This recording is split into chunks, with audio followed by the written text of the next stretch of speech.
디베리오 황제가 통치하니 15해 곧 본디오 빌라도가 유대의 총독으로 헤롯이 갈릴리의 분봉왕으로 그 동생 빌립이 이두레와 드라고니 지방의 분봉왕으로 루사니아가 아빌레네의 분봉왕으로 안나스와 바야바가 대제사장으로 있을 때 하나님의 말씀이 빈들에서 사가랴의 아들 요한에게 임한지라. 요한이 요단강 부근 각 처에 와서 죄의 사함을 받게 하는 자의 회개 시를 전파하니. 아멘. 하나님 아버지 감사합니다.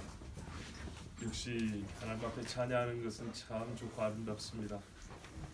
또 갈고 닦으니 호흡도 길어지고 우렁차지고 풍성해지고 소리도 더 좋아졌습니다.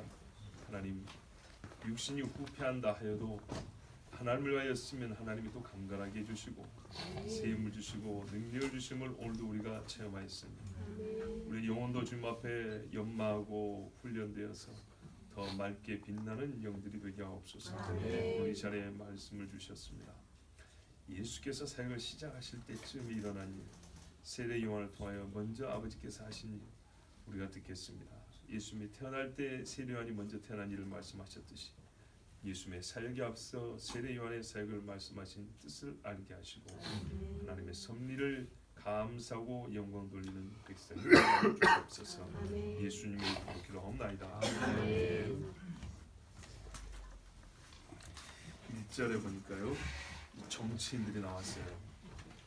로마의 새 황제가 집권한 지 15년째 되던 해입니다. 그러니까 14년 지났고 올해가 15년째가 됩니다. 그리고 본디오 빌라도가 유대의 총독으로 왔습니다. 그 유명한 사람이죠. 그 다음에 갈릴리 지방은 헤롯이 다스렸다 그랬습니다. 그러니까는 그 누굽니까? 헤롯 대왕의 아들입니다. 그 다음에 이제 이두레, 드라고니 지방, 루사니아, 아빌레네, 이게 히브리식 이름이 아니죠. 헬라식 발음들이죠. 이 지역들은 우리가 사실 오늘 지도를 하나 좀 보여드릴까 하다가 그렇게까지 할 필요 없고 쉽게 생각하시면 됩니다. 이스라엘 전체하고 그 위쪽과 옆으로, 이쪽 끝은 바다잖아요. 지중해. 요단강 있고 요단강 동쪽하고 저기 위에 시리아 지역, 옛날 아람이죠. 요 저 일대를 4개로 나눴다 그 말입니다. 전체 이스라엘과 그 주변 땅 일부를 포함해서 4등분으로 나눠가지고 분봉왕, 우리가 저번에 에베소서에 정사라 그랬잖아요. 왕 밑에 있는 쉽게 말하면은 새끼왕, 그렇게 해가지고 나눠준 겁니다. 옛날에 헤롯 대왕이라고 그랬잖아요. 그때는 헤롯이 다 다스렸거든요. 헤롯 주권한 다음에는 쪼갰어요. 그리고 총독이 와서 그 위에 군림했어요. 황제가 있고 총독이 있고 왕이 있고 분봉왕이 있고, 이 분봉왕은 서열하면은 한 4번째 정도 되는 그런 사람들입니다. 어쨌든 그래도 그 지방에서는 굉장한 힘을 발휘하는 실권자들이죠. 자, 요 사람들을 이름을 보니까요 5명 있네요. 그러면 이렇게 말한 이유가 뭘까요? 조사해 보라 이 말이죠. 그죠? 따지자는 아니지만 하나님 말씀을 불신하고 믿지 않는 사람들에게는 정면 승부하겠다는 겁니다. 누가는 신앙인이면서 의사하고 또 역사가잖아요. 있는 그대로, 그리고 모든 사실을 우리가 다 쓸 필요는 없습니다. 역사는 인간이 경험한 일 중에 유의미한 사건을 중심으로 씁니다. 즉 예수님과 관계에서 유의미한, 의미가 아주 깊은 이야기를 지금 쓴 것입니다. 이 5사람, 말하자면 이스라엘이요, 이방인에게 철저하게 다스리고 찢긴 상태에서 다스리는 때입니다. 그러니까 이스라엘이 바벨론으로 끌려와서 다스리는 것이 아니고 자기 땅에 있는 상태에서 이방 사람들에게 전적으로 통치를 받고, 자기들의 왕은 없고 우리의 법은 무용한 법이 되어버리고, 그리고 사형을 집행할 수 있는 최고 재판장의 권한까지 로마에게 다 빼앗겨버린. 그러니까는 사람은 이스라엘이고 땅은 이스라엘 땅이지만은 실제적으로 이스라엘 사람의 독립성은 전혀 찾아볼 수 없는 지경이 된 상태입니다. 그러니 우리가 많이 들은 대로 정치적인 의미에서 메시아를 바랄 만도 하지요. 그죠? 헤롯 왕이 우리를 안 다스렸으면 좋겠고, 이 이름도 복잡한 사람들이 와가지고 우리 땅에서 다윗 대신에 이 땅을 다스리는 거 안 봤으면 좋겠고, 우리도 옛적에 다윗과 솔로몬 때처럼 영화를 누렸으면 좋겠고, 얼마나 간절히 바라는 거 아니겠습니까? 아니 얼마 전에 그 마카비 혁명으로 인해서 그 헬라 제국의 뿌리를 뽑아냈다 싶었는데, 그거 얼마 못 가고 금세 로마가 들어와가지고 나라가 이렇게 유린다고 있으니 이 백성들이 누구를 기다리겠어요? 메시아를 기다리겠죠. 바로 하나님 측면에서도 이거를 말씀하는 거예요. 하나님의 때가 됐다는 겁니다. 이스라엘에게 구원자를 보내주실 때 애굽에서 400년 종살이고 이제 부르짖음이 터져 나오지 않을 수가 없는 지경이 됐어요. 그때 하나님이 보내주시고, 또한 예수 그리스도를 보내주실 때도 이 땅이 자기들의 죄 때문이지만은 더 이상 어둠이 짙어질래야 짙어질 수 없는 정도가 되었을 때, 정말 빛이 필요할 때 하나님이 그때는 놓치지 아니하시고, 사람들이 생각할 때는 미리 왔으면 좋겠지만 바로 이때가 하나님의 아들이 오실 때라, 육체로 오시는 게 아니라 이제 사역자로 오실 때라라는 것을 말씀해 주는 겁니다.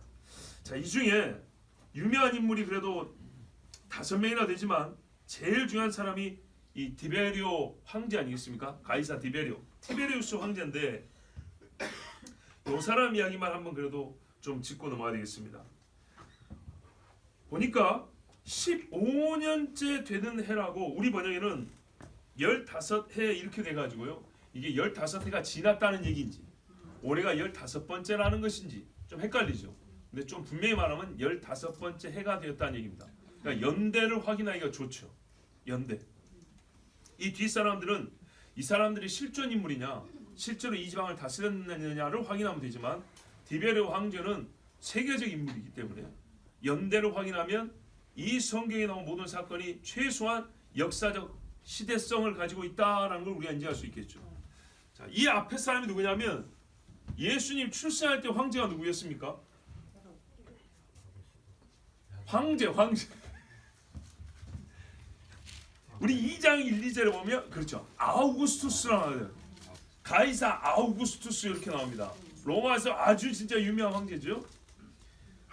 이때 가이사 아우구스도가 한국식으로 아구스도가 영을 내려 천하로다 호적하라 하더니 이렇게 되어 있습니다. 그 다음에 이제 티베리우스 황제, 이 사람인데요. 15년이라고 그랬으니까 옛날에 황제가 죽고 그 다음에 황제가 집권하는 거 아니겠어요? 그러면은 정확히 언제부터 기산했는지, 계산의 시작점이었는지는 모르지만 추정을 해볼 수 있겠죠. 앞에 아우구스투스가 죽었을 때부터 티베리우스 황제를 계산한 거지. 죽고 난 다음에 약간의 유예 기간이 있고 선거를 했을 거 아닙니까? 옛날 로마는 나름대로 민주 정치 제도가 있어가지고 원로원 같은 데서 이게 투표한다고요. 그래서 투표를 해가지고 당선된 날인지, 티베리오 황제가, 아니면은 당선된 다음에 취임식한 날인지, 요거는 정확하지 않아요. 그렇게 따지면 요게 몇 달 어간의 차이가 있습니다. 몇 달. 근데 문제는 몇 달이라도 같은 해 1월하고 5월이면 상관이 없는데 중간에 해가 바뀌는 수가 있어요. 그렇죠. 앞에 해 12월하고 뒤해 1월은 한 달밖에 차이가 안 나지만 해가 바뀌어버려요. 그러나 어떤 경우는 같은 해는 10달 차이 나도 나이가 같은 경우도 있단 말이죠. 그래서 좀 헷갈리는데 그거를 일일이 설명하기는 조금 귀로만 듣기에는 복잡합니다.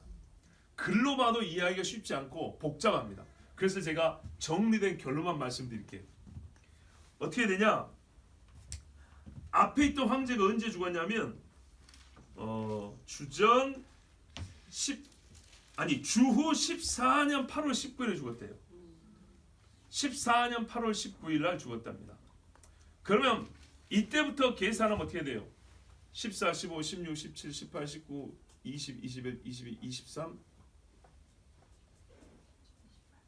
23에서 4, 5, 6, 7, 8 하면 28이죠. 15년이면. 그죠? 예. 요 정도 됩니다.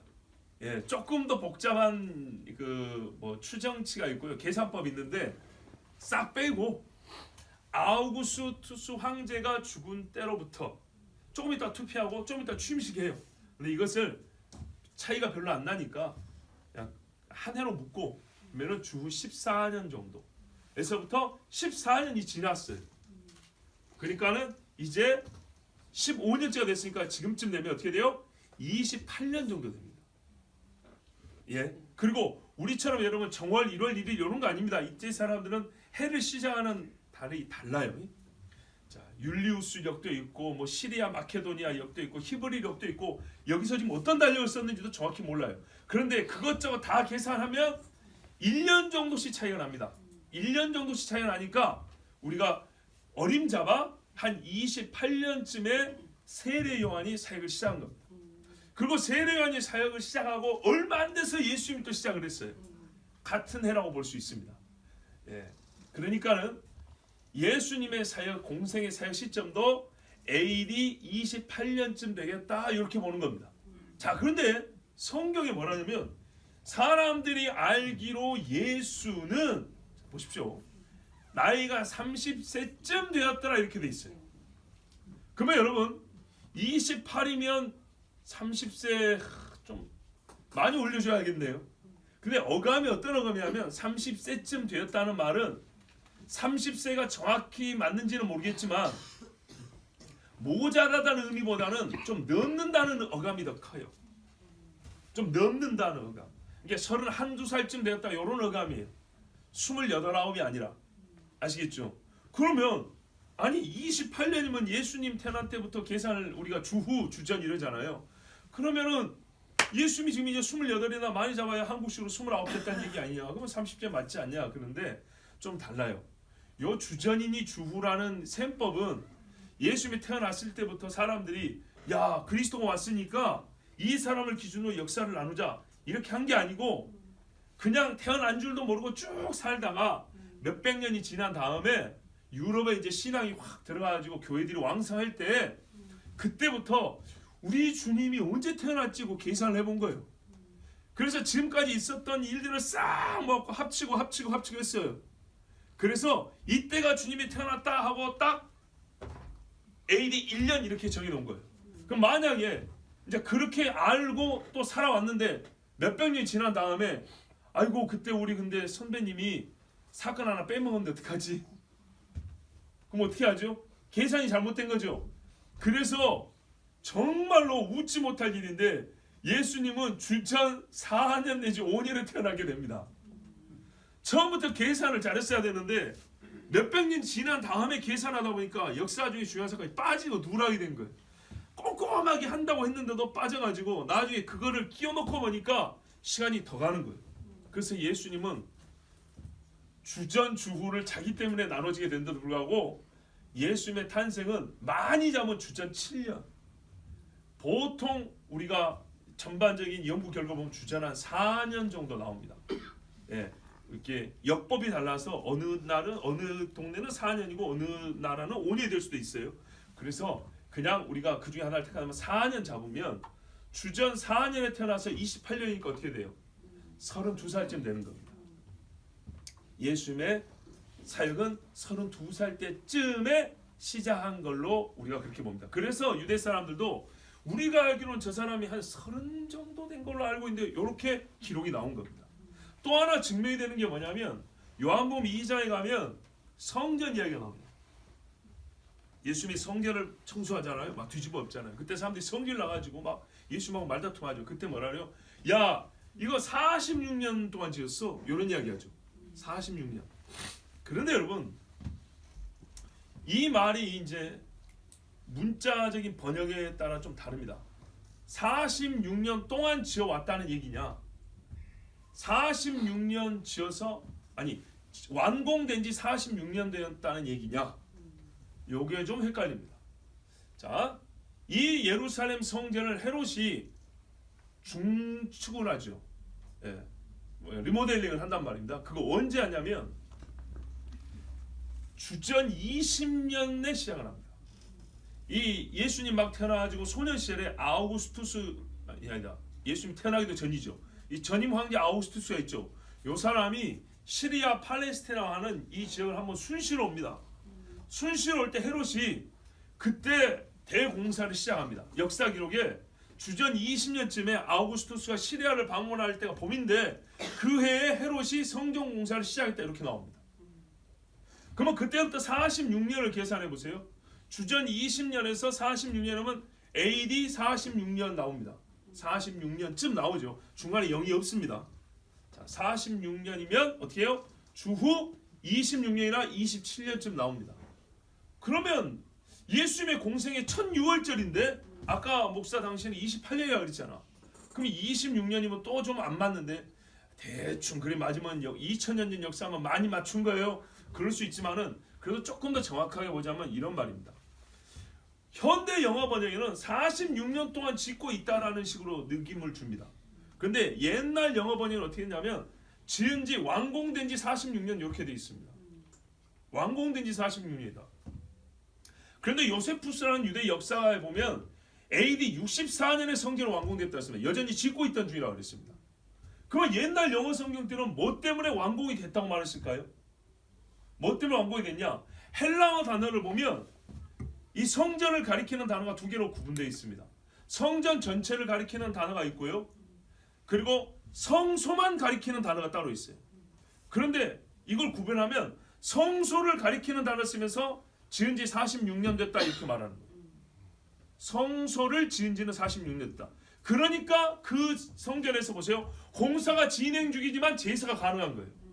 성소가 완공이 됐으니까 어떻게 됐냐? 보십시오. 주전 20년에 성전을 재건이 아니죠. 리모델링 하는데 성소 부분은 일반 사람들이 못 맡긴다고 레위인들이 맡아오고 있어요. 레위인들이 맡아오고 하니까 헤롯은 막 덕지덕지 갖다 붙이고 증축한다 하고 막 사람들이 잘 보이려고 별짓을 다 했잖아요. 그래서 시간이 엄청 돈도 많이 들었잖아요. 근데 레위인의 목적은 뭐예요? 예배를 드리면 되잖아요. 예배 드리기에 정결하면 되는 거고 예배 드리기에 손색이 없으면 되는 거죠. 그러니까는 아직도 예수님 돌아가실 때도 성전을 짓고 있는 중이었어요. 그 휘장이 찢어진 성전이 헤롯씨가 그 동네 사람들 시각을 아직도 짓고 있는 중인데 성전이 휘막이 찢었다는 것은 성소와 지성소 구분이 있었다는 얘기고 이 제사가 드렸단 말이잖아요. 그래서 절기도 지켰고 그러니까 성소가 완공이 돼야 제사를 지키는 건데 이 성소는요 레위인들이 열심히 하고 18개월 만에 완공을 해버렸어요. 자 주전 20년에 공사를 시작해서 18개월이면 어쨌든 1년은 넘어갑니다. 그럼 주전 19년으로 가죠. 좀 빠르면 주전 18년까지도 갑니다. 그렇죠? 그 해에 연말에 시작했다면 2년이 갈 수도 있어요. 1년 6개월이 가봤으면. 그렇게 돼서 이 말씀을 토대로 하면 어떻게 되냐? 성소의 완공으로부터 46년 되었다 이렇게 돼버리면 성소는 주전 19년 내지 18년에 완공된 거예요.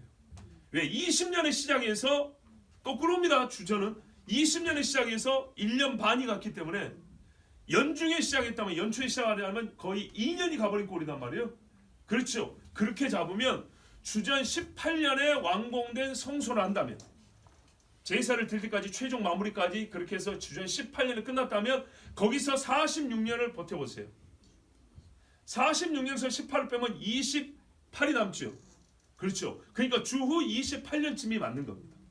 이렇게 해서 현재로서는요 우리가 2000년제를 가서 볼 수는 없기 때문에 최대한 성경의 기록, 저는 지금 성경 기록을 열었습니다. 요한복음 2장과 누가복음 3장과 역사 중에 일어났던 이 사료들을 종합해 보면 예수님의 공생의 사역은 32세쯤, 그러니까 유대인도 30살쯤이라고 그랬고, 그리고 성전의 뭡니까 이 보수 공사 이걸로 정결케 되는 일, 이걸로 계산해봤을 때도 주후 28년쯤 되어 예수님의 연세 32살쯤에 예수님의 사역을 시작했다. 그러면 같은 나이에 요한이 사역을 시작했기 때문에 요한도 31살쯤에 조금 빨리 시작했으니까 31살쯤에 사역을 시작했다라고 볼 수가 있습니다. 자, 2절을 보시겠습니다. 안나스와 가야바가 대제사장으로 있었다. 자, 이제는 종교인들입니다. 이것을 보여준 게 뭡니까? 일반적인 용어로 종교의 타락입니다. 하나님이요 예배할 장소가 많지만 예루살렘으로 모이라 그러시는 하나님이었어요. 제사장 되겠다는 욕심 가진 사람 많지만 한 사람만 대제사장 세웠어요. 근데 이 사람들은 두 사람이 대제사장이었고 오랫동안 해먹습니다. 그렇죠? 세례요한 사역 시작할 때도 둘이 같이 있었고 예수님 사형시킬 때도 둘이 같이 있었어요. 그리고 둘 다 대제사장으로 불렸어요. 뭐 어떻게 이런 일이 있을 수 있냐? 사람들이 하는 말이 있죠. 안나스는 장인어른이고 이 증경 대제사장, 은퇴한 대제사장인데 실권을 가지고 있어서 대제사장을 계속 불러준 거다. 그리고 이 가야만은 현직 대제사장이다. 근데 그렇게 보면 여러분, 대제사장이 물러났으나 아직 생존하는 사람들이 또 있다고 하면 그 사람들을 대제사장으로 불러줍니까? 그렇지 않습니다. 그리고 이 사람들이 하는 걸 보면 그냥 그 뭡니까? 우대해주는 측면이 아닙니다. 안나스에게 하는 게 현직에 있는 사람 대접을 해줍니다. 뒤에 복음서 계속 읽어보세요. 이걸로 볼 때는 대우를 해준 게 아니라 실제로 이 두 사람이 두 개의 머리인 것처럼 대제사장직을 했다 이렇게 보는 것이 더 맞습니다. 둘이 번갈아 했던지 아니면은 내가 피곤하면 네가 한다 했던지 하여튼 이 두 사람이 실제적으로 대제사장 역할로서 그때 당시 자기들 때 나름으로는 일을 했고 그 대제사장의 권위와 힘을 갖고 있었다는 것입니다. 그러니까요, 이건 하나님이 명한 것이 아니죠.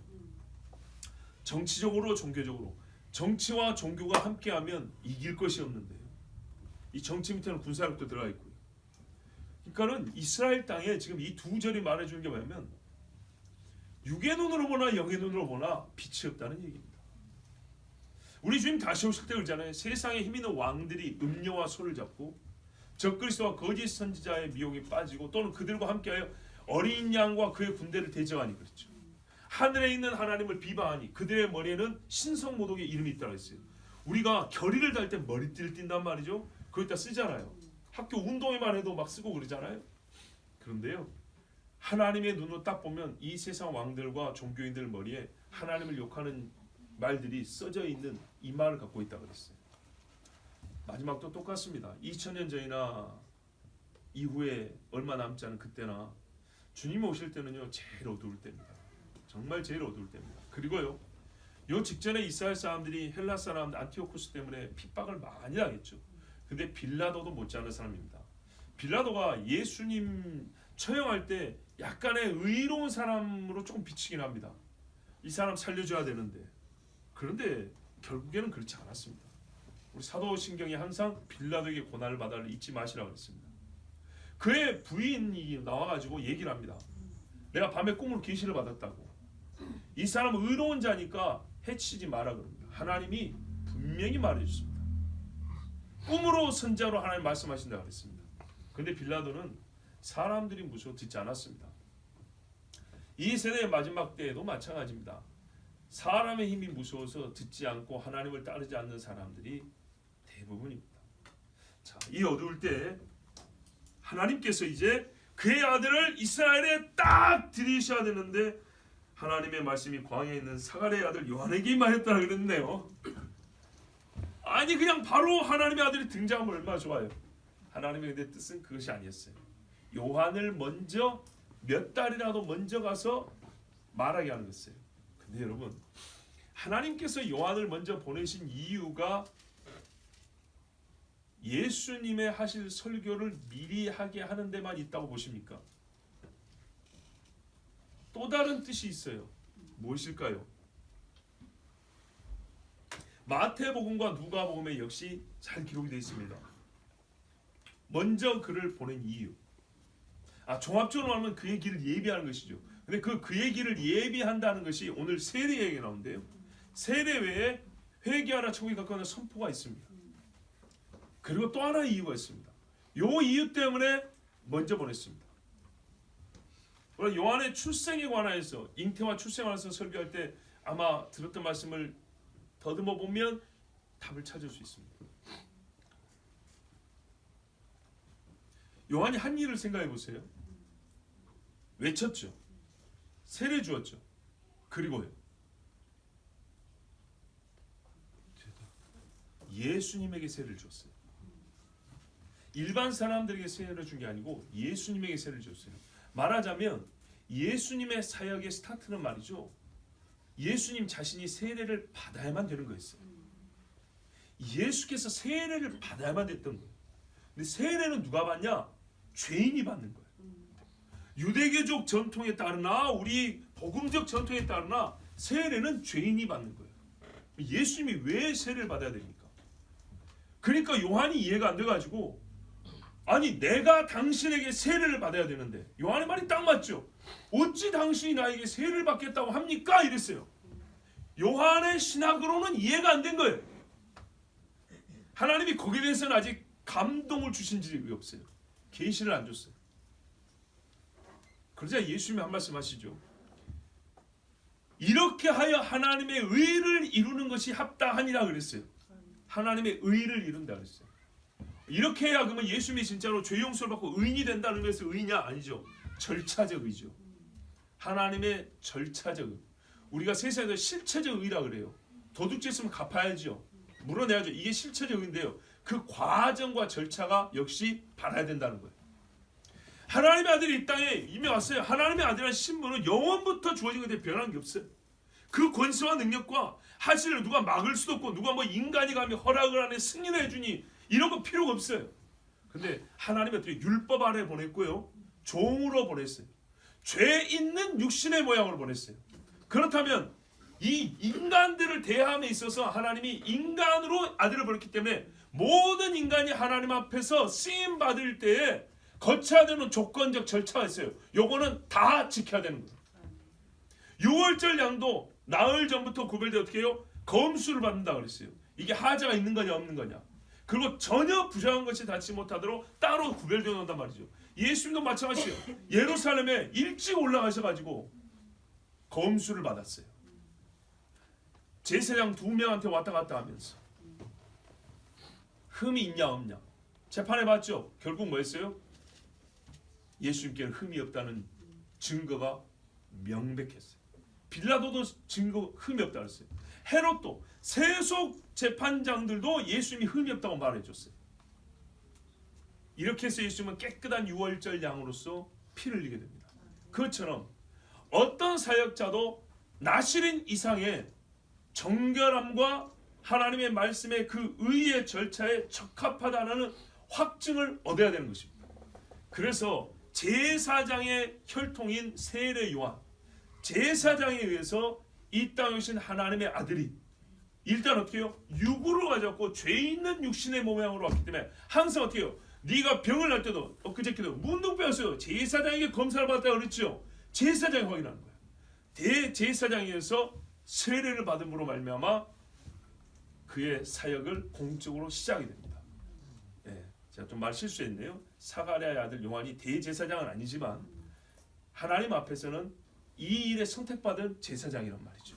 자, 이렇게 해서 예수님의 사역이 시작됩니다. 그래서 요한이 먼저 와야 될 이유는 메시지도 있고 세례도 있고 더하여 예수님을 세례 주어서 죄 있는 육신의 모양으로 온 하나님의 아들이 내 기뻐하는 종으로서 중보작 사역을 시작할 수 있도록 이를 그 하나님의 의로운 절차를 완성하는 것, 이것이 요한이 해야 될 일이었기 때문에 그가 먼저 세워진 것입니다. 자, 오늘 본문을 보시면 세례 요한에게 하나님의 말씀이 임했다고 그랬습니다. 이 말씀이 임했다는 것을 우리가 사역의 영역으로 나누면 분류로 나누면 어떻게 합니까? 이거는 제사장적 사역이 아니죠. 요한은 제사장 가문의 아들인데 선지자적 사역을 했다는 얘기입니다. 말씀이 임하니라. 누구 에스겔에게 말씀이 임하니라, 다니엘에게 말씀이 임하니라, 이사에게 말씀이 임하니라. 똑같습니다. 요한에게 말씀이 임하니라. 광야에서요. 성전이 아니었습니다. 광야에서 말씀이 임하니라. 그가 광야에서 뭐 했습니까? 하나님과 교제하고 기도하고 그의 영성이 자라고 있는 그런 것이 광야였죠. 여기서 말씀이 임하였습니다. 그래서 예수님이 뭐라 하냐면 너희가 왜 광야에 갔냐? 선지자 보러 갔냐? 이렇게 물었어요. 이렇게 물어도 되잖아요. 제사장 보러 갔냐? 사간의 아들 제사장. 야, 다른 집의 제사장보다 걔가 훨씬 훌륭한 제사장. 이렇게 하려고 선지자라고 이름을 썼어요. 왜요? 요한의 사역을 분류하자면 성격상 선지자적 사역이기 때문입니다. 그리고 예수님이 나중에 그 사람을 보라고 말했잖아요. 여자가 낳은 자 중에 이보다 더 큰 자가 없다. 이러면서 그렇게 칭찬한 사람이 요한 아닙니까? 자, 이 모든 일을, 그러니까 예수님을 증거하고 예수님의 사역을 앞서서 해가기 위하여 선지자적 사명, 예수님을 세례주면서 제사장적 사명, 이것을 감당해서 요한이 먼저 본을 받았고요. 이 일을 요한 자신도 시작해야 한다는 표는 하나님의 말씀을 받았습니다. 가라 하고 또한 하나님은 가라 하시면서 할 말을 남았어요. 마치 모세에게 가라 하면서 가서 해야 할 말과 일을 담아주신 것처럼. 그래서 요한은 어떻게 했냐, 이제 광야를 떠나서 사람들이 있는 곳으로 옵니다. 물론 사람들이 있는 곳에서 맨날 먹고 살자고 광야로 갔다가 또 들어갔다 나왔다 했겠죠. 그러니까 예수님이 너희가 광야를 왜 갔냐 이렇게 물어본 거죠. 광야에 있기도 하고 또 사람들이 있는 곳으로 오지만 사역을 위해서는 어떻게 해요? 광야가 아니라 사람들이 있는 곳으로 옵니다.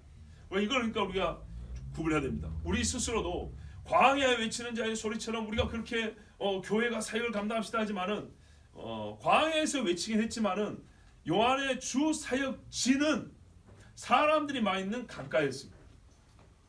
예, 광야에서 하나님을 만났고요. 광야에서 영을 수련했다고 표현할 수 있겠고, 또 사람들이 광야에 있는 동안 찾아갔지만 요한 자신이 본 사역을 할 때는 자기는 어떻게 했냐면 사람들이 있는 곳으로 왔습니다.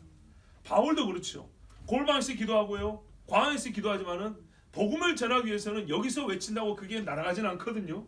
예, 지나가는 한 사람이 들을 수는 있어요. 그러나 사람들이 있는 곳으로 가서 증거를 했습니다. 그래서 바울의 사역지는 주로 성이었죠. 성. 요즘으로 하면 도시였습니다. 자, 그가 3절 보십시오. 요단강 주변에 있는 온 지방에 가서 그랬어요. 한 곳이 아니고 우리가 이제 성지 순례하면 세레터라는 곳에 아마 갈 겁니다. 제일 유명한 곳이죠. 그런데 거기만이 아니라 여러 군데를 다니면서 요한이 세례를 줬다는 얘기입니다. 요한 만나러 가는 사람들도 부지런해야 되겠어요. 오늘은 어디인지 빨리 들어야 되니까요. 그렇지만 그 요단강 주변이라는 게 대체로 옛날에 이스라엘 사람들이 여리고를 마주보면서 건넜던 요단강 있죠. 그 어간입니다. 예, 그 어간이니까 뭐 그렇게 아주 멀지는 않습니다. 가서 뭐 했냐?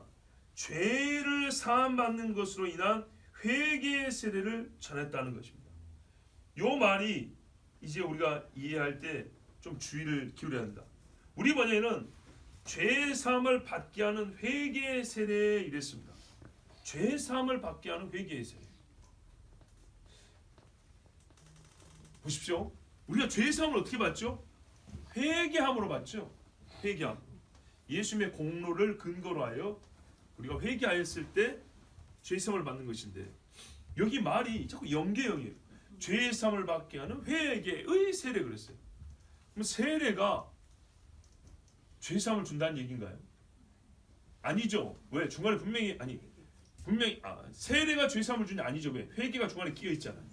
회개가 끼어 있으니까 그러면 회개하고 죄 사함 받고 세례까지 받아야 죄 사함이 완성된다는 말인가요? 아니면 회개를 대신하는 의미로서 세례라는 게 있어서 회개의 세례라고 불리고 요거를 받으면 죄사함을 받는다 그런 말인가요? 아니죠.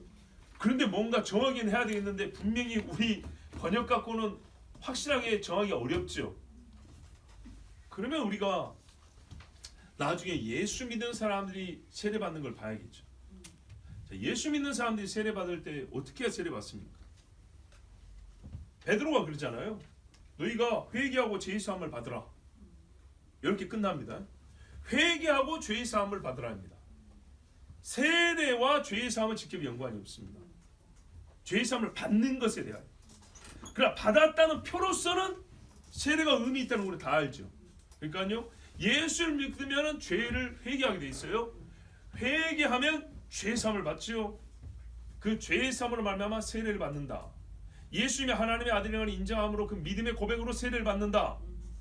이것이 우리가 이후에 예수님의 사역과 사도들의 사역에서 확인되는 세례입니다. 이렇게 봤습니다. 그렇게 보면 여기서 회개의 세례라는 것, 죄사함을 받게 하는 회개의 세례라는 건 뭘까요?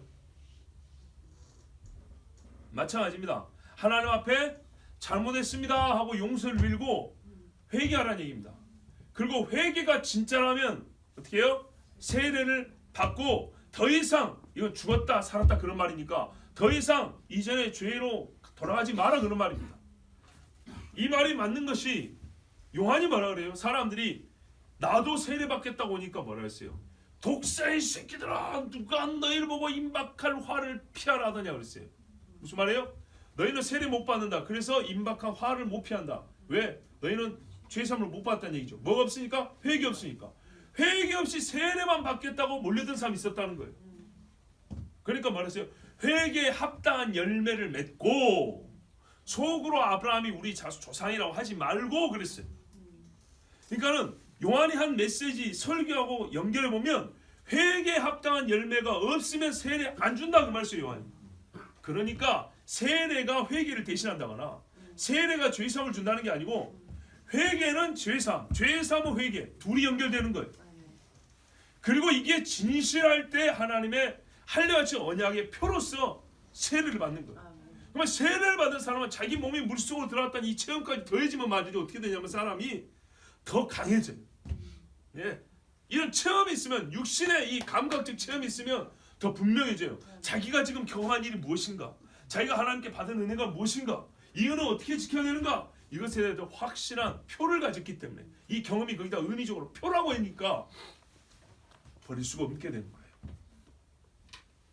자, 그런데 여러분, 이 요한의 세례가 그래서 또 우리가 좀 생각할 필요가 있는데, 요한이 유대인을 보고 지금 세례 받으라고 그러잖아요. 근데 이 사람들이 세례가 뭐냐고 묻지는 않습니다. 그냥 막 받겠다고 나옵니다. 유대교 안에 세례가 있습니다. 근데 이 의미는 뭐냐면 이방인이 유대인 되겠다 할 때 물로 씻어서 옛적 나 이방인은 죽었고 나 유대인이 되었습니다. 이런 의미입니다. 그러면 보세요. 지금 요한은 메시아가 아닙니다. 메시아가 아닌데 세례를 주었어요. 그러니까 사람들이 하는 말이, 야, 이방인이 유대인 될 때, 그러니까 완전히 이게 표현하자면 거듭날 때 세례 주는 건데 네가 메시아가 아니고 세례를 준단 말이냐 이랬죠. 그러니까 요한이 뭐라 그래요? 내 세례는 완전한 게 아니라고 또 말하죠. 내 뒤에 오시는 분이 세례를 준다. 또 그 이야기하죠. 자, 그렇습니다. 그러니까 요한의 세례는요, 불완전하지만 예수님의 세례와 동일선상에 있는 거예요. 어떤 면에서 동일선상입니까? 이방인이었던 사람이 유대인이 될 때 이미 유대인 안에는 물속에 들어갔다면 침례라고 우리가 부르죠. 침례라고 할게요. 그냥 물속에 완전 잠겼다 나오는 게 있어요. 요한이 그걸 했단 말이죠. 그러면은 요한 앞에 나온 사람들은 진짜 유대인들이에요. 무슨 말이에요?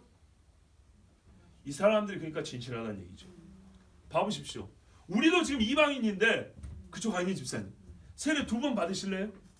또 줄게요. 또 받으면 좋잖아요. 나 세례 3번 받은 사람이야. 그러지 않죠. 한 번 받죠. 그러면 유대인 입장에 생각해 보세요. 유대인은 세례 받을 필요가 없어요. 세례 받을 필요가 없는데 어떻게 했어요? 세례를 받겠다 나온 거예요. 그럼 이 사람들이 어떤 마음일 때 나오겠습니까? 정말 저 짐승 제사고 나 죄 사함을 못 받는다는 것이 뼈저리게 느껴지는 사람들이죠. 이게 영적으로 지각이 된 사람들이죠. 성경이 이해된 거죠. 그러지 않고 어떤 정신 나간 유대인이 이방인이 유대인 될 때 받으러 나오는 세례를 받으러 나온단 말입니까? 그 제사장이 하는 건데, 사가랴의 아들이라는 걸 알아요. 근데 이 사람이 지금 뭐라 하면 성전에서 자기 아버지 따라서 연수받고 30 되었으니까 이제는 정직으로 가서 제사장 직무를 감당해야 될 나이가 됐는데 안 하고 이 사람이 오만 짓을 하고 있단 말이죠. 보니까 뭐하냐 했더니 회개하라 천국이 가까이 왔느니라를 얘기하면서 그러면서 세례를 준단 말이죠. 나에게 이 메시지가 없으면 안 갔을 거예요. 그러니까 놀라운 거예요. 회개하라 천국이 가까운 날을 듣고 싶었던 영혼들이 있는 거예요. 그리고 저 짐승 제사는 안 된다는 걸 알기 때문에 내가 이방인 취급을 받아도 제대로 된 유대인이 되어야 되겠다. 이런 사람들이 생각보다 많았다는 거예요. 그러니까 때가 된 것이죠. 보아라 희어져 추수하게 되었도다. 예수님 말씀이 거짓말이 아니에요. 그러니까 말하자면 성경에 예수님 사역의 때로 비교를 하자면 삭개오 같은 사람들입니다. 예수님 말했어요. 오늘 이 집에 구원이 이르렀다. 이 사람이 아브라함의 자손이 되었다. 이렇게 말했어요. 그래서 제가 늘 말씀드리잖아요. 얼마나 기분 나쁜 이야기냐고. 내가 태어나면서부터 아브라함의 자손인데 왜 이제서 아브라함의 자손이냐 말이죠. 삭개오가 자기의 재물을 나는 도둑놈입니다 고백하면서 하나님 법대로 다 내놨단 말이죠. 그리고 예수님 오시기를 정말 예수님 만나 이래서 나도 예수님을 만났어요. 그러니까 예수님이 선포하자 이게 구원이 이르렀다고. 구원이 이르르니까 아브라함의 자손이라고 그랬다고요. 뭐 요 사건을 그대로 생각해보세요. 삭개오가 그 말 듣고 할렐루야 했어요. 내가 왜 이제서 아브라함의 자손이 이런 소리를 안 하고. 그러면 똑같이 세례 요한에 나온 사람들이 지금 심정이 뭐예요? 당신들 회개하고 세례를 받으라는 말은 이방인이 유대인에 들어온 것처럼 율법 아무것도 모르고 제사 드려본 적도 없고 근데 정말 하나님을 알게 됐어요. 내가 죄인을 알게 됐고 하나님만이 나의 구원자를 알게 됐어요. 그래서 어떻게 해서든지 하나님 자녀가 되고 싶을 때 그때 이방인들이 할례 받고 세례 받고 들어오는 거란 말이죠. 그런데 이 사람들이 이미 할례를 받았기 때문에 어떻게 해요? 세례는 안 받았잖아요. 스스로 지금 이방인이라고 인정한 거예요. 우리가 혈통으로는 유대인이지만은 실제로 죄로 말미암아 우리는 죽어 마땅한 이방인이라고 똑같습니다. 이렇게 인정한 거예요. 요한도 깜짝 놀랐을 거예요. 근데 이런 사람들이 얼마나 많은지 로마군에 군복 많은 사람도 있었고 세리도 있었고 그 중에는 뭐 바리새인들도 있었고 뭐 아줌마 아저씨들 애들까지 엄청나게 많았다는 거예요. 이야 놀랍죠. 놀랍죠. 그래서요 가장 어두운 세대지만요 남아있는 무리가 있다는 게 위로가 돼요. 아멘. 하나님께 너무 감사하고 아멘. 그러면서도 우리가 요한의 사역을 주목할 필요가 있습니다. 요한은 정말 하나님의 아들이 오실 때가 되었다는 것을 먼저 이렇게 확인시켜 준 사람이고 이제 그들이 왔을 때 예수로 말미암아 세례받을 준비를 시켜준 겁니다.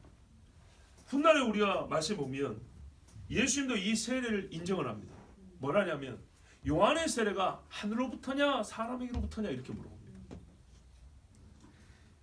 나에게 대답해달라. 그럼 예수님의 지금 의중은 뭐죠? 하늘로부터란 얘기죠. 왜요? 죄사함의 회개와 연결된 세례잖아요. 분명히 맞지요.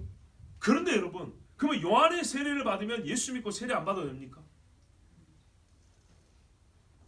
그렇게 생각이 되기도 하죠. 왜? 같은 의미잖아요. 죄사함과 회개와 연결된 세례니까 의미적으로 같잖아요. 그래서 아까 말씀드렸잖아요. 동일 성질이지만 불완전하다. 왜요? 본래 죄를 사는 사람이 주는 세대인 거예요. 그렇죠? 권한 있는 자가. 그래서 요한스러우세요. 나의 메시지가 회개하라 천국이 가까이 왔느니라 예수님하고 문자는 똑같지만 나는 예비자로서 외치는 거고 선지자로 외치는 거고 예수님은 당사자로 외치는 거예요. 천국을 가져오는 분으로서. 이해가 되시죠? 요한이 회개의 세례를 전하지만 이건 뭐예요? 참 세례를 주는 분을 만나기 위해서 예비적 단계로 주는 거예요. 임시로. 그래서 요즘에 세례 받을 때 2번 안 받아요. 요한 세례 받고 몇 달 있다가 예수 세례 받는 게 아니에요. 우리 지금은 예수 이름으로 세례 받아요. 근데 이때 사람들은 어떻게 했어요? 요한의 세례를 받고 나중에 예수님의 세례를 또 받습니다. 성경에 보면 누가복음 7장 24절 이하에 예수님이 사람들이 뭐라 해요? 너희가 뭘 보러 광야에 갔냐? 선지자냐? 옳다. 선지자보다도 훌륭하다. 기록된 바 보라 내가 내 사자를 내 앞에 보내노니 그가 내 앞에서 내 길을 준비하려 한 것이 이상에 대한 말씀이라. 여기 이제 우리 본문 내년이 아니라 다음에 4절에 우리 읽게 되는 말씀입니다. 내가 너에게 말하노니 하면서 예수님이 요한을 막 칭찬을 합니다. 그렇죠? 자 그런데 주여 이럴 수가요? 예. 그런데 뭐라고 하냐면 29절에 7장 29절 하니까 모든 백성과 세리들은 이미 요한의 세례를 받은지라 그랬어요. 이 말씀을 듣고 하나님을 의롭다 하되 바리새인과 율법 교사들은 그의 세례를 받지 아니하므로 그들 자신을 위한 하나님의 뜻을 저버리냐 이렇게 돼 있어요. 그러니까 예수님이 와가지고 예수님을 만난 사람들이 지금 여러 부류가 있는데 예수님의 말씀을 듣고 의롭습니다. 당신은 하나님의 아들 맞고 주님입니다. 인정한 사람들은 이미 요한의 세례를 받은 사람들이다 이렇게 말하고 있어요.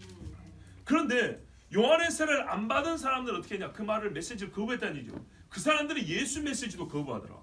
그래서 자기들을 위하여 하나님이 준비해 놓은 뜻을 저버렸다 이렇게 됐어요. 훨씬 율법을 잘하는 바리새인과 율법 교사들이지만서도 요한을 무시한 사람은 예수도 무시하고 요한 앞에 아까 그 의미를 말했죠. 그러니요 이런 의미를 갖고 세례를 받은 사람이 그 마음이 얼마나 심령이 가난합니까? 그러니까 이런 사람들은 진짜 예수님 왔을 때 예수님의 말씀을 들으니까 너무 좋은 거예요. 그래가지고 하나님은 의로우십니다라고 찬송을 하더라는 거예요. 그러니까 요한의 세례가 어떤 의미가 있어요? 진짜 예수 만날 길을 준비한 거 맞죠? 예, 이렇게 됐어요. 그 다음에 훗날의 사도들도 요한의 세례라는 명칭을 씁니다. 요한의 세례, 요한의 세례. 예를 들면 사도행전 18장에 보면 아볼로가 나옵니다. 현재 이집트 지역에 옛날 알렉산드리아하고 유명한 헬라의 도시가 있었어요. 세계에서 학문이 아주 가장 왕성하고 도서관도 제일 크고 뭐 이런 도시가 알렉산드리아인데 여기에서 태어난 사람 아볼로가 있어요. 그러니까 학문에 능통하고 말 잘하는 사람. 근데 이 사람이 고린도까지 와고 지중해 넘어가고 고린도까지 와가지고 복음을 전하는 거예요. 그거를 보고요. 또 뭡니까? 어디 가면 에베소에도 왔어요. 에베소에 왔고 언변이 능통하고 말을 잘하더라. 성경에도 능통하더라. 예수에 관한 도를 어려서부터 배워가지고 잘 전하더라. 자, 사도행전 18장 24절 25절에 알렉산드리아에서 온 난 아볼로라는 유대인이 에베소에 이르니 이 사람은 언변이 좋고 성경에 능통한 자라. 그가 일찍이 주의 도를 배워 열심으로 예수에 관한 것을 자세히 말하며 가르치나 이렇게 돼 있어요. 그러니까 이 사람의 말에 예수에 대해 틀린 게 하나도 없는 거예요. 어려서부터 성경을 배워가지고 디모데 같이 잘 가르치는 거예요. 그런데요, 브리스길라 아굴라가 딱 보니까 어느 부분에서 좀 부정함이 있냐 하니까 요한의 세례만 알 따름이라 이렇게 돼 있어요. 세례에 관한 지식이 부족한 거예요. 자, 이렇게 복음을 전해서 믿게 된 사람들에게 그 다음 어떻게 세례 줘야 될 거 아니에요. 근데 세례에 관한 지식이 요한의 세례에서 딱 서 있는 거예요. 그래서 어떻게 해요? 불러다가 더 꼼꼼하게 자세하게 가르쳐줬다 돼 있어요. 왜? 브리스길라 아굴라는 바울에게 배웠잖아요. 그러니까 지금은 바울이 에베소를 떠나는 시점이었거든요. 그 요 아볼로가 나중에 고린도 가서 뭐 아볼로파 나오는. 그러니까 얼마나 대단한 인물인가 보세요. 젊은 사람인데. 자, 그래서 요한의 세례라는 것을 말하되 틀렸다고 말한 게 아니라 뭔가 부족함이 있다는 의미를 우리가 벌써 감을 잡습니다. 근데 성경에 또 보니까 사도행전 19장 1절 5절에 보니까 요 아볼로가 고린도로 갔다 있죠. 자, 에베소에 와가지고 브리스길라 아볼로한테 배워가지고 고린도 와서 또 막 전도하고 하는데 일찍이 고린도는 바울이 세운 교회 아닙니까? 이게 바울의 가르침과 아볼로의 가르침이 전체적으로 일치하는데 요 세례에 관해서 이제 아볼로도 배웠으니까 바울처럼 말하겠죠. 자, 보십시오. 아볼로가 고린도에 있을 때 바울이 윗지방으로 다녀 에베소에 와서 이제 서로 어긋났어요. 바울이 이제 다시 에베소로 왔어. 어떤 제자들을 만나 이르되 너희가 믿을 때 성령을 받았느냐 이르되 아니라 우리는 성령이 계신도 듣지 못하노라. 보세요. 제자인데 성령을 아직 몰라요. 그래서 여러분 계속 배워야 되는 거예요. 하나씩 배우고 또 하나씩 체험하고 또 하나 배우고 그런 거예요. 바울이 이르되 그러면 너희가 성령을 모른다면 너희가 무슨 세례를 받았느냐 물어봤어요. 대답하되 요한의 세례니라. 아이고 이단이다 이렇게 말하지 않았어요. 부족하구나 이제 바울이 생각했죠. 부족하구나. 그래서 어떻게 했어요? 요한이 회개의 세례를 바울이 이르되 요한이 회개의 세례를 베풀며 백성에게 말하되, 그러니까 요한이 회개의 세례를 베푼 건 잘했고 맞는 것인데 너희가 그의 메시지도 잘 들었어야 되는 건데 요한이 뭐냐면 내 뒤에 오시는 이를 믿으라 하였으니 이는 곧 예수라 하거늘 그들이 듣고 주 예수의 이름으로 세례를 받으니 이렇게 돼 있어요. 보세요. 요한의 세례를 아는 사람들인데 다시 예수의 이름으로 세례를 받았다 이렇게 돼 있단 말이죠. 자, 그 다음에 이제 또 성령으로 주께 기름 부음을 받았다는 얘기가 이어서 나옵니다. 그러니까 우리가 신학적인 용어로 말하면 요한의 세례, 예수의 세례, 성령의 세례 이런데 요한의 세례라는 건 지금 없습니다. 그렇죠? 왜냐? 요한의 메시지 자체가 회개하라 천국이 가까이 왔다지만 우리가 회개하라 천국이 가까이 왔나를 요한 버전으로 듣고 예수 버전으로 따로 듣고 이런 건 아니잖아요. 같은 메시지를 요한이 먼저 말한 거죠. 그래서 완성형이 예수의 세례고 예수의 메시지인 것처럼 요한은 예수님 안에 들어가 있는 셈입니다. 그래서 지금 우리가 굳이 요한의 세례 여러분 교회 와서 6개월에 받고 1년 있다 예수 세례 받고 이런 건 아닌 겁니다. 같은 의미니까요. 같은 의미지만 예수님이 완성이잖아요. 완전하잖아요. 말하자면 교회 처음 올 때는 양 한 마리 잡고 들어오시고 그 다음에 세례 받은 다음에는 이제 예수 이름으로 죄사함 받았다고 낮에 얻는 찬송 부르고 이런 거 아니잖아요. 짐승 다시 잡을 필요 없는 것처럼 예수 믿고 예수 이름으로 세례 받는 것입니다. 요한의 세례는 회개의 세례로 돼 예수를 믿게 하는 준비, 예비적 수단이었습니다. 예수를 믿고 받는 세례는 구원의 징표로서 받는 세례로 차이가 있습니다. 그러니까는 요한의 세례를 받는 사람들은 그 심령이 가난하여 하나님 만나주고 하나님의 은총을 받는 건 맞지만 그것이 예수를 만난 거하고 똑같은 건 아니에요. 그리고 이 세례를 받은 그 심령을 가진 사람들이 보니까 예수님을 만났을 때 참으로 예수님을 진짜 만나야 되는 거죠. 눈으로 만나고 심령으로 만나게 되는 것이죠. 성경에 보면 순서가 그랬습니다. 그래서 요한은 예비자요 준비자로 한 겁니다. 예수 믿는 자가 다 요한의 세례를 받아야 하고 먼저 받아야 하는 것이 아닙니다. 예수를 만나기 위한 임시적이고 예비적인 방편이었습니다. 그래서 우리는 어떻게 해요? 처음부터 예수 믿고 회개하여 죄의 사함을 받고 오직 예수 이름으로 구원의 증표인 세례를 받으면 됩니다. 아멘. 우리는 다 그렇게 세례받고 신앙생활하고 있습니다. 자, 여러분, 수많은 사람이 요한을 보러 세례 주는 곳으로 갑니다. 희한한 유대인이다, 이상한 제사장이다 하고 괴짜 보러 갔습니까? 아닙니다. 가만 보면요, 다 세례 받으러 갑니다. 그 중에 거부당한 자가 있고 수락받은 사람이 있는 것이지, 보니까 그냥 구경하러 간 사람은 없었습니다.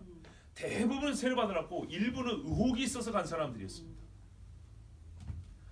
정말 이 부분을 우리가 다시 한번 짚고 말씀 마치고자 합니다. 참 놀랍지 않습니까?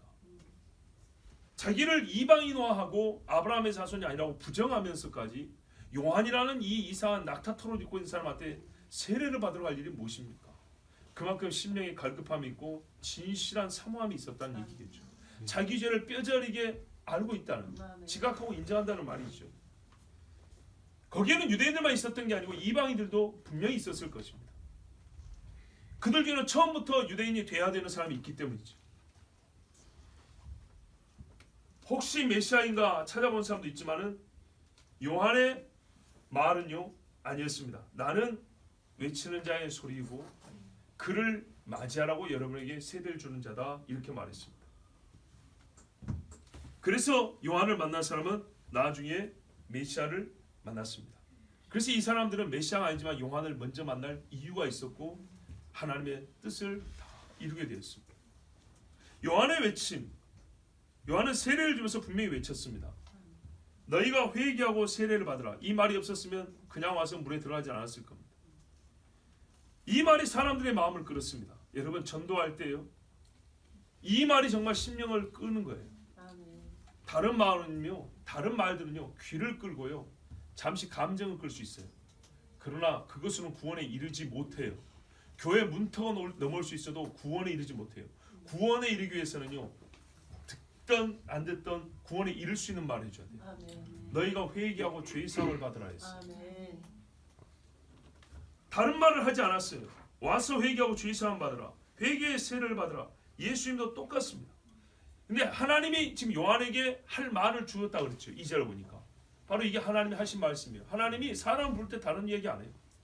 좋은 음식 준비해놨으니까, 좋은 뭐 선물 준비해놨으니까, 야 우리 교회가 다른 교회가 크니까, 이런 식이 아니에요.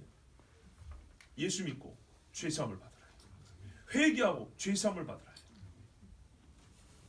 이 백성이 필요한 말은요 다른 말이 아니라 오직 이 말이었어요. 하나님이 자기 백성을 구원하셔서 자기 백성과 상관없는 말을 주셨겠어요? 야 너희가 디베르 황제 때 통치를 받으니까 마음이 낙심이 많이 되겠다. 헤롯 죽었는데 그 아들놈이 또 다르으니까 너희 정말 힘들겠다, 이런 말이 아니었어요. 헤롯이든 디베르든 가이사 아우구스투스건 상관없이 너희는 어떻게 하고 회개하고 죄의 사함을 받으라 했어요. 이게 이 백성을 살리는 말이었어요. 아멘. 역사적 상황, 개인의 삶의 배경과 무관하게 모든 세계 모든 사람이 동일하게 회개하라, 천국에 가까이 왔다, 와서 회개의 세례를 받으라. 이것이 하나님이 우리에게 주시는 말씀입니다.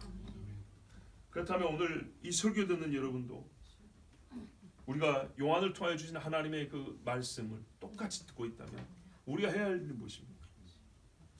아직 예수님을 못 만난 분들은, 제가 지금 예수가 아니잖아요. 의미적으로 보자면 요한과 같은 역할을 하고 있잖아요. 그죠? 보라 저 사람이로다. 예, 의미적으로 제가 지금 요한처럼 외쳐주고 있습니다. 지금이 2000년 전에 예수님이 주신 말씀 대본도 똑같습니다. 회개하고 죄사함을 받으십시오. 아멘. 예수 그리스도를 믿고 죄사함을 받고 예수 이름으로 세례를 받으십시오. 아멘. 그리고 예수 이름으로 세례를 받고 예수를 믿는 여러분, 죽었고 다시 살았습니다. 아멘.